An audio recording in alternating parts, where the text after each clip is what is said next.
నిన్న ఈ అసెంబ్లీ సచివాలయం దగ్గర కొన్ని మొక్కలు ఊడిపడినాయి ఇక్కడ. ఇదిగో ఇది. ఈ పాయింట్ ఊడిపడింది.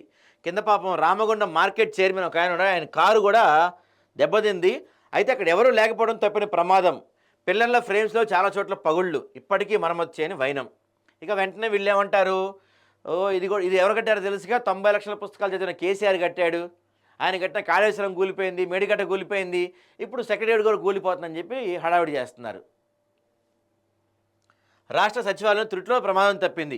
సచివాలయం దక్షిణ భాగం వైపు పోర్టికో ఒక 5వ అంతస్తుపై మోడల్ కోసం అమర్చిన రైలింగ్ పెచ్చులు ఊడి కింద పడ్డాయి.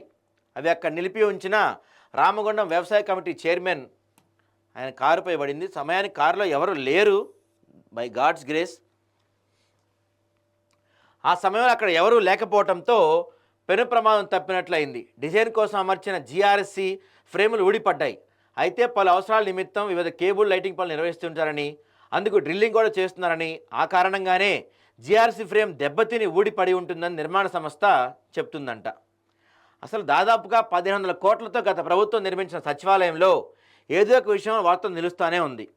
ప్రారంభోత్సవానికి ముందే ప్రధాన ద్వారం బాహుబలి తలుపుల పక్కన సీలింగ్ లైట్ నుంచి నీరు కారింది. ఆ తర్వాత కొద్ది రోజులు కురిసిన వర్షం కారణంగా మీడియా సెంటర్ వద్ద నీళ్లు లీక్ అయ్యాయి.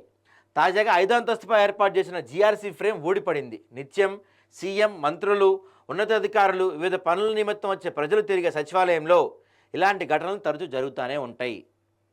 అసలు ఇక్కడ నాణ్యత పరీక్షలు చేశారా? 100 కోట్ల రూపాయలు వెచ్చించి నిర్మించిన సచివాలయానికి ఇప్పటి వరకు నాణ్యత పరీక్షలు చేయలేదు.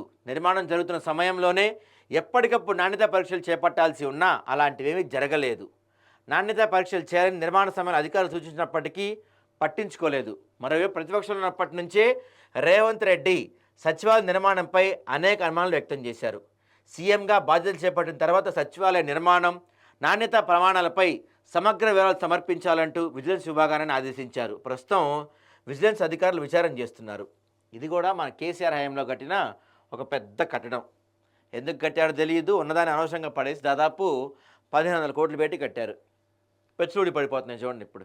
మరి దీనిపైన ప్రభుత్వం ఏమైనా దీని నాణ్యతపైన ఒకసారి విచారణ చేసి, ఏ సంస్థ దీన్ని నిర్మించింది, దీంట్లో కూడా ఏమన్నా జరిగినాయేమో ఒకసారి విచారిస్తే బయటకు వస్తాయేమో. మరి చూడండి, దీంట్లో కూడా ఏమైనా ఉన్నాయి. అదిగో ఇంత పెద్ద పెచ్చుడి పడింది. సమయానికి కారులో ఎవరు లేరు. థ్యాంక్ గాడ్ అది చెప్పాలంటే. ఆయన గడ్డం తిరుపతిరావు, రామగుండం వ్యవసాయ మార్కెట్ కమిటీ చైర్మన్ అనేది ఆయన. Just miss. ఆయనకి ఇంకా భూమి మీద నూకలు ఉన్నాయి, జస్ట్లో మిస్ అయ్యాడు.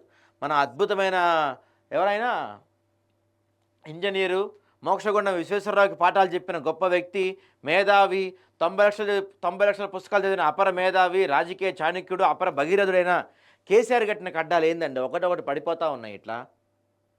అర్రే పాపం కదా.